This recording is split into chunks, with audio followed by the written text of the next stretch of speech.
देखते हैं चतुर्भुज के आमने सामने की भुजाओं के मध्य बिंदुओं को मिलाने वाली रेखाएं एक दूसरे को समद्विभाजित करती हैं। अभी यहाँ पर यह नहीं बताया गया कि ये चतुर्भुज कैसा है, तो इसके लिए हम जो चतुर्भुज निर्मित करेंगे वह भी अटपटा चतुर्भुज बनाएंगे। उसकी सारी भुजाएं अलग अलग माप की हो जाएं, ए बी सी और डी। तो जैसा कि चतुर्भुज में अभी तक हम ले रहे हैं, सबकी पोजीशन अलग अलग सदिश से ले रहे हैं, तो इसलिए हमने इसमें भी वही काम कर लिया कि सबका पोजीशन हमने अलग अलग कर लिया। और ये जो सबकी पोजीशन ली जाती है जब अलग अलग, तो ये किसी मूल बिंदु के सापेक्ष होती है। जैसे उसमें मूल बिंदु होता क्या है, कहीं बाहर होता है। मान लीजिए ये मूल बिंदु है तो हमारा ये ओ ए हो जाता है ना, ये ओ बी हो जाता है, ये ओ सी हो जाता है और ये ओ डी हो जाता है। इसको बार बार हमको हर प्रश्न में दिखाने की आवश्यकता नहीं होती। यहाँ क्या आ गया है, आमने सामने की भुजाओं के मध्य बिंदुओं। तो जैसे ए बी के सामने भुजा कौन सी है, डी सी। तो देखो आमने सामने के मध्य बिंदु हमने ले लिए। इसी प्रकार ए डी का मध्य बिंदु ये हो गया और बी सी का मध्य बिंदु ये हो गया। तो कह रहा आमने सामने की भुजाओं के मध्य बिंदुओं को मिलाने वाली रेखाएं, अर्थात ए बी के मध्य बिंदु को इसके सामने वाली भुजा के मध्य बिंदु से मिलाना है और ए डी के मध्य बिंदु को इसके सामने वाली भुजा की मध्य बिंदु से मिलाना है। तो अब ये दोनों रेखाएं देखो एक दूसरे को प्रतिच्छेदित कर दिए हैं। अब ये एक बिंदु पर प्रतिच्छेदित किए हैं, माना कि है इस बिंदु का नाम अलग मानेंगे, तो पहले इनके मध्य बिंदुओं के नाम ले लेते हैं। ये हमने पी क्यू आर एस कर लिए। अब इसका नाम कोई हम नया नाम रख देते हैं कि एम। एम क्या है, ये पी आर और एस क्यू का प्रतिच्छेद बिंदु है। सिद्ध करना है कि एक दूसरे को समद्विभाजित करती हैं, अर्थात ये एम जो है एस क्यू का भी मध्य बिंदु है और पी आर का भी मध्य बिंदु है। ये आपको यहाँ पर सत्यापित करना है। चलिए स्टार्ट करते हैं। लिखेंगे क्या, प्रश्नानुसार चतुर्भुज ए बी सी डी में माना कि इसके क्रमशः शीर्षों के स्थित सदिश vector A, vector B, vector C तथा वेक्टर डी हैं। एक बात ये मान ली गई। और क्या करेंगे, अब कह रहा है आमने सामने की भुजाओं के मध्य बिंदुओं, तो तथा इसके क्रमशः भुजाओं के मध्य बिंदु पी क्यू आर तथा एस हैं। ये मध्य बिंदु है पी क्यू आर एस, ठीक है ना। तो सम्मुख भुजाओं के मध्य बिंदुओं को मिलाने पर क्या लिखेंगे, अतः सम्मुख भुजाओं के मध्य बिंदुओं को मिलाने पर हमें दो रेखाएं प्राप्त होती हैं। दो रेखाएं पी आर तथा एस क्यू प्राप्त होती हैं। अब इन्हीं की पोजीशन हमको निकाल लेना है, तो लिखेंगे क्या, इसलिए तो पहले तो हम करेंगे पी क्यू आर एस के पोजीशन निकालते हैं। ए बी के मध्य बिंदु पी का स्थिति सदिश, तो ए बी का मध्य बिंदु है तो vector A plus vector B by 2। इसी प्रकार बी सी का मध्य बिंदु क्यू का स्थित सदिश, तो vector B plus vector C बटे 2। फिर सी डी के मध्य बिंदु आर का स्थित सदिश, तो vector C plus vector D बटे 2। फिर डी ए के मध्य बिंदु एस का स्थित सदिश, तो vector D plus vector A बटे 2। तो इस प्रकार हमने मध्य बिंदुओं के सदिश निकाल लिए। अब हमको क्या चाहिए, पी आर के मध्य बिंदु एम और एस क्यू के मध्य बिंदु एम।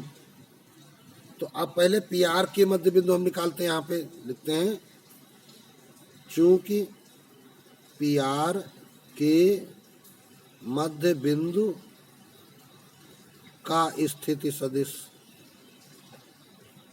अभी हमने इसके मध्य बिंदु का नाम नहीं लिखा है, इसलिए नहीं लिखा है कि अभी हम साबित करेंगे कि यम ही अकेला बिंदु है। तो P कहाँ है, ये है, R कहाँ है, ये है। तो मध्य बिंदु के लिए जोड़ के आधा कर देते हैं, तो A plus B by 2 plus C plus D by 2। अभी हमने दोनों सदिशों को यहाँ पे जोड़ा है और अब इसका आधा करना होगा, तो बराबर का निशान यहाँ पे लगाएंगे, ठीक है ना। तो इस प्रकार हमने देखा इसकी जो पोजीशन आई है तो वो क्या आ गई है, ये ऊपर हर बराबर है बटे 2 और ये बटे को 2 को आप कर दो 2 बटा 1, पलट के गुणा हो जाएगा। तो क्या हो जाएगा, vector A plus B plus C plus D बटे 4। इसी प्रकार अब पी आर निकाल चुके हैं, एस क्यू के मध्य बिंदु का स्थिति सदिश, तो एस क्यू का जब आप निकालेंगे तो उसमें भी क्या हो जाएगा, एस की पोजीशन क्या है, यहाँ पे ऊपर देखिए डी प्लस ए और क्यू की पोजीशन क्या है, बी प्लस सी। तो D plus A by 2 plus B plus C by 2 पूरे का बटा 2। तो ये बराबर क्या हो जाएगा, अब देखो हर बराबर है तो ऊपर वाले सब जुड़ जाएंगे, तो इनको क्रम से लिख देते हैं, A plus B plus C plus D और बटे 2 और ये बटे 2, पलट के जब गुणा हो जाएंगे तो यहाँ पे आ जाएगा बटे 4। तो इस प्रकार ये वैल्यू और ये वैल्यू देखो क्या है, सेम है, बराबर है ना।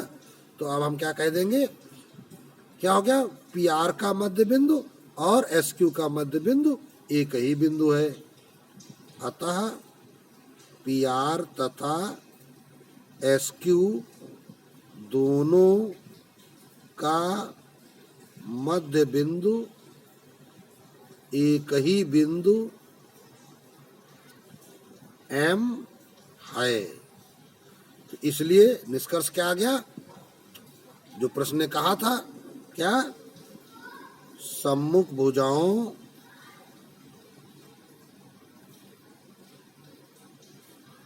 के मध्य बिंदुओं को मिलाने वाली रेखाएं समद्विभाजित होती हैं।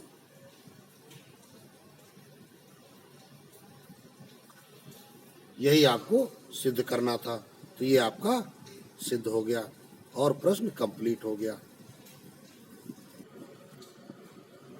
अब अगला प्रश्न देखते हैं, 4 बल परिमाण में alpha vector A B, beta vector C B, gamma vector C D तथा डेल्टा वेक्टर ए डी क्रमशः चतुर्भुज ए बी सी डी की भुजाओं A B C B C D तथा ए डी के अनुदिश कार्य करते हैं तथा बल संतुलन में है, तो सिद्ध कीजिए कि अल्फा इंटू गामा बराबर बीटा इंटू डेल्टा। सबसे पहले इसका फिगर बनाते हैं। फिगर के लिए दिया गया क्या है, चतुर्भुज, तो एक चतुर्भुज बनाएंगे। अब केवल चतुर्भुज लिखा गया है, तो हम विषम बाहु चतुर्भुज ही बनाएंगे, और विषम बाहु चतुर्भुज ऐसा बनाते हैं कि बिल्कुल अटपटी नाप का हो। तो यहाँ पर नामकरण कर देते हैं ए, बी, सी और डी। तो जिन बलों के बारे में बात की गई है उनके बारे में क्या कहा गया है कि ए बी, तो ये देखिए ए बी के अनुगत क्या लग रहा है, alpha A B, alpha vector A B, इतना बल लग रहा है। फिर सी बी, सी से बी की दिशा में, इस दिशा में क्या लग रहा है, बीटा वेक्टर सी बी। फिर क्या है, सी डी अर्थात सी से डी की दिशा में, इधर लग रहा है, इधर क्या लग रहा है, गामा वेक्टर सी डी, इतना फोर्स लग रहा है। और डेल्टा वेक्टर ए डी की दिशा में, ए से डी की दिशा में डेल्टा वेक्टर ए डी, ये बल लग रहा है। तो और कहा गया संतुलन में है, अर्थात अब इनका जो है परिणामी शून्य है, ऐसी दशा में इनका परिणामी शून्य है। तो देखिए ये बल इस दिशा में जा रहा है, ये इस दिशा में जा रहा है, वो इधर आ रहा है, ये इधर आ रहा है। तो इसका मतलब अगर हम एक विकर्ण BD मिला लें और दूसरा विकर्ण AC को भी मिला दें, तो यहाँ पर एक प्रतिच्छेद बिंदु O तैयार हो गया। समझना क्या है कि अल्फा वेक्टर AB और डेल्टा वेक्टर AD, ये दो अलग अलग दिशाओं में बल लग रहे हैं। तो इनका जो परिणामी है वो इस दिशा में होगा। बलों के समांतर चतुर्भुज नियम में आपको पढ़ाया गया था कि जब दो बल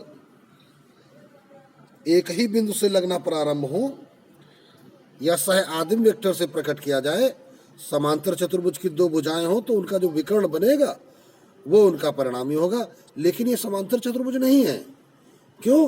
क्योंकि यहाँ ए बी वेक्टर के साथ साथ उसका अल्फा गुना किया जा रहा है, ए डी के साथ उसका डेल्टा गुना किया जा रहा है, इसलिए ये समांतर चतुर्भुज का निर्माण नहीं करेंगे। यहाँ पर एक नए नियम, जहाँ पर आनुपातिक विभाजन आपको सिखाया गया था, तो वहाँ एक लेम्डा म्यू प्रमेय आपको सिखाई गई थी। उस लेम्डा म्यू प्रमेय के आधार पर ये क्वेश्चन लगेगा। अभी हम समझाएंगे क्या होती है लेम्डा म्यू प्रमेय और उसका प्रयोग कैसे हम यहाँ पर करेंगे। तो अब पहले विद्यार्थी समझ लें कि ये लेम्डा म्यू प्रमेय क्या होती है। यदि मूल बिंदु से दो अलग अलग दिशाओं में दो बल अथवा सदिश इस प्रकार कार्य करें, ये O से A की दिशा में लेम्डा OA और O से B की दिशा में म्यू OB, अगर ये इस प्रकार यहाँ पर कार्य करें तो इनका जो परिणामी होगा इस AB को मिलाने वाली रेखा पर ऐसे तैयार होगा।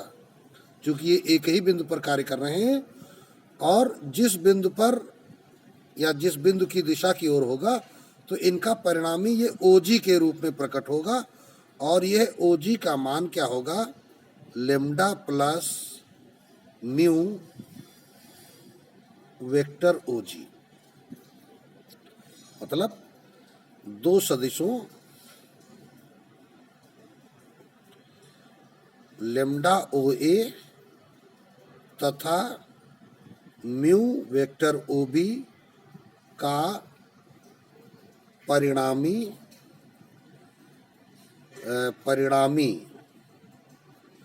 Lambda plus mu vector OG होता है, तथा ये बिंदु जो G होता है ये इधर लेम्डा है, तो ये लेम्डा इधर अनुपात में आ जाता है और ये म्यू हो जाता है। तो G इस AB रेखा को म्यू लेम्डा के अनुपात में विभाजित करता है, तथा बिंदु G AB को म्यू अनुपात लेम्डा के अनुपात में विभाजित करता है। ये नियम होता है लेम्डा म्यू प्रमेय। तो ये लेम्डा म्यू प्रमेय हमने आपको बताई है, अभी ये केवल समझने के लिए है, अभी प्रश्न हम ऊपर अलग लगाएंगे। तो इसको जो यहाँ पर प्रयोग करिए, देखिए तो अल्फा वेक्टर ए बी और डेल्टा वेक्टर ए डी, तो इसका जो परिणामी होगा ये क्या हो जाएगा, alpha plus delta vector A O हो जाएगा, तथा बी ओ और ओ डी में जो अनुपात होगा तो वो क्या हो जाएगा, अल्फा चला जाएगा इधर और डेल्टा चला जाएगा इधर। इसी प्रकार बिंदु सी से आ जाओ उल्टी स्थिति में, देखो सी डी और सी बी दो दिशाओं में बीटा सी बी और गामा सी डी कार्य कर रहे हैं, दो बल या सदिश कार्य कर रहे हैं। तो इनका परिणामी क्या हो जाएगा, इस पर हम लिख लेते हैं बीटा प्लस गामा और सी ओ, सी से ओ की ओर वेक्टर सी ओ, और इधर क्या ये बनना था alpha plus delta A O vector A O, ये होगा। अर्थात बिंदु ओ की ओर ही दोनों कार्य करेंगे। ये इस दिशा में हो जाएगा इनका परिणामी, और ये जो बी डी को ओ बिंदु जो है वो किस अनुपात में, गामा आ जाएगा इधर नीचे की ओर और बीटा आ जाएगा इधर की ओर। तो इस इधर की स्थिति में क्या होगा कि बी डी को बिंदु ओ गामा अनुपात बीटा के अनुपात में विभाजित करेगा। तो इन्हीं का सहारा लेकर के हम अभी सत्यापन कर लेंगे। प्रश्नानुसार चतुर्भुज ABCD में बिंदु A पर दो बल अल्फा वेक्टर AB तथा डेल्टा वेक्टर AD कार्यरत हैं। ए पर जो है ये देखिए दो बल कार्यरत हैं, अतः लेम्डा म्यू प्रमेय के द्वारा इन बलों का परिणामी alpha plus delta vector A O होगा, तथा बिंदु ओ बी डी को डेल्टा अनुपात अल्फा के अनुपात में विभाजित करेगा। इसलिए बीओ अनुपात डीओ बराबर डेल्टा अनुपात अल्फा, या इसको हम कह सकते हैं बीओ बटा डीओ बराबर डेल्टा बटे अल्फा। इक्वेशन नंबर 1 डाल देते हैं। इसी प्रकार बिंदु सी पर दो बल बीटा सी बी तथा गामा सी डी कार्यरत हैं, अतः इनका परिणामी beta plus gamma vector CO होगा, तथा बिंदु ओ बी डी को गामा अनुपात बीटा के अनुपात में विभाजित करेगा। अतः बीओ अनुपात डीओ बराबर गामा अनुपात बीटा, या बीओ अपान डीओ बराबर गामा बटे बीटा। ये समीकरण नंबर 2 हो जाएगा। अतः समीकरण 1 व 2 से, तो अब 1 और 2 को देखो, यहाँ भी देखो बीओ अपान डीओ निकल के आया, यहाँ भी बीओ अपान डीओ निकल के आया। तो ये क्या हो जाएगा, बाएं पक्ष बराबर है तो दाएं पक्ष क्या हो जाएंगे, बराबर हो जाएंगे। तो डेल्टा अपान अल्फा बराबर गामा अपान बीटा, तो तिर्यक गुणा कर देंगे तो क्या हो जाएगा, इसलिए अल्फा गामा बराबर बीटा डेल्टा, और यही आपको सिद्ध करना था। तो इस प्रकार ये आपका सत्यापन हो गया। तो यहाँ पर आपने लैम्डा म्यू का प्रयोग भी देख लिया कि लैम्डा म्यू प्रमेय का प्रयोग कैसे किया जाता है। इसे भी विद्यार्थी अनिवार्य रूप से तैयार करें।